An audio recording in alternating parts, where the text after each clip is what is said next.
Ассалаумағалейкум қазақ елі. Мен осы кейін кезде таңғаламын осы. Мынау өлік тірек дейміз ғой, тойда өлікте бір отырасың ғой.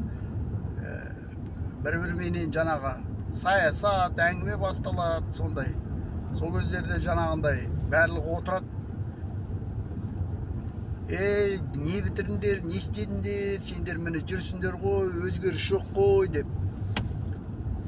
Сосын айтасың ғой, сен неге оянбайсың?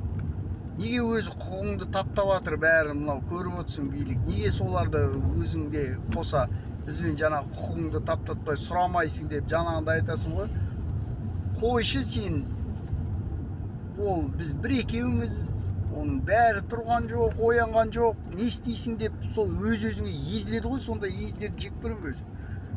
Жоқ, анау четко еркек сияқты айтпай, мен қосылам қатарыңа, давайте анау қымбатшылық болып жатыр, мынаны сұрайық, анау жерің асты кетіп жатыр, соны сұрайық, мынау жеріңді сатып жатыр, соны сұрайық деп біреу айтпайды ғой, сондай еркектер еще еркекпіз дейді.